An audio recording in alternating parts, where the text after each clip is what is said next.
These two men, let's call them Rob and Bob, are sabotaging their company's recruiting process. You see, Bob and Rob have worked for this company for many years as programmers. And like many programmers, they make themselves appear indispensable to the company. They've created a reputation as the only ones capable of certain tasks, mainly because they have been the only ones to ever work on them. In other words, this company has had silos at their worst. Now, Bob and Rob have a manager. Let's call him Kyle. Kyle has a problem with these two employees. These two employees got used to working at home during COVID and don't really want to come back into the office.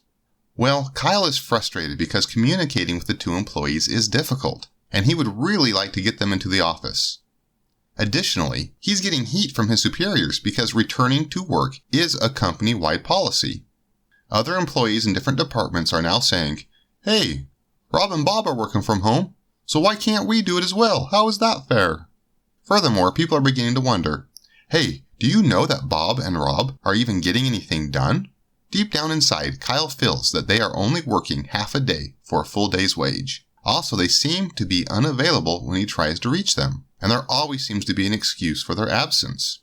Kyle has finally had enough of the situation and begins to put pressure on them to go back into the office. Remember, Kyle is in a position where he can't just replace them because the company's siloing has caused them to be the only ones knowledgeable about key aspects of the company's programs. So Kyle decides to tread lightly and not outright fire Bob and Rob. Now Bob and Rob have a problem. They sense the pressure coming down from the top, and so now they feel like they need to concoct a plan to enjoy the leisure of working half a day at home without continual pressure to return to the office. Bob and Rob really understand Kyle. Even though Kyle wants them in, they also understand how easy it is to manipulate Kyle into getting what they want. So Rob and Bob tell Kyle that they would prefer to work at home because they are so close to retiring anyways. This eases Kyle's concerns for a little while because why fight a battle with someone who's going to be gone anyways? And this is what Kyle reports to his superiors in the company. However, this now creates a problem for Rob and Bob because now the company is thinking about when they actually retire. There will be no one to take their place. So they demand that Kyle find 2 new programmers to train under Rob and Bob before they retire. And they agree with Kyle to allow Rob and Bob to continue working from home until their retirement as long as they train their replacements.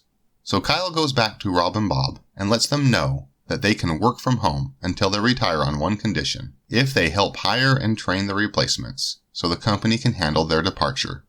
Rob and Bob want to still get the paycheck and don't really want to retire, but they still want to work from home and don't feel like they can be truthful, so they agree to the proposal. They agree to help pick their replacements and train them. So Rob and Bob go out to lunch together and talk about how to deal with the change.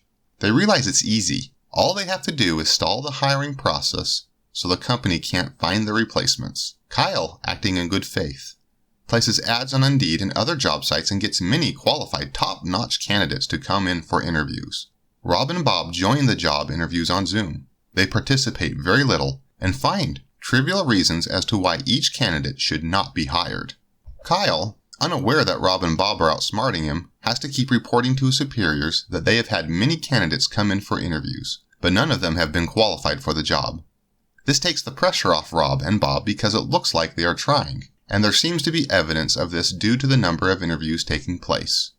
This just keeps getting dragged on, and the company has now been looking for over a year and has not found anyone good enough. Well, at least not according to Rob and Bob. Let's take a moment to understand an important point in working with employees in a company. Understanding this point from the beginning could have helped prevent much of this headache. It is the following. Employees don't always prioritize what's best for the company. They prioritize what's best for themselves and the security of their job. When seeking advice from employees, understand their motives, which may limit the honesty of their answers and actions. What is my recommended solution to Kyle and the company in dealing with Rob and Bob? If you still want buy-in from current employees, change your approach. You can bring them in for the interview, but don't allow them to have so much influence that they can derail the process entirely. Explain the process and set boundaries to prevent sabotage. Let them know you'll bring in 10 or 15 candidates. Have them narrow it down to 3 and then make the final selection. Even then, be vigilant for attempts to sabotage the process by picking unsuitable candidates, hoping they fail to delay their retirement. Also, Watch out for attempts from Rob and Bob to not keep their end of the agreement and fail to train the replacements properly, or even worse, sabotage their careers with the company. Ultimately, as a manager, you need the skill to recognize such tactics. Remember, most workers prioritize what's best for themselves, not what's best for the company. Most managers prioritize what's best for themselves and sometimes their department, not necessarily what's best for the company. Only those with a vested interest in the company as a whole prioritize what's best for the company as a whole. My name is Lawrence with Work Culture IQ, and I provide consulting to companies, helping them with problems in the workplace. Contact me and explain your problems, and I will give you my perspective and advice. A small phone call with me could help save you trouble with problems such as Rob and Bob.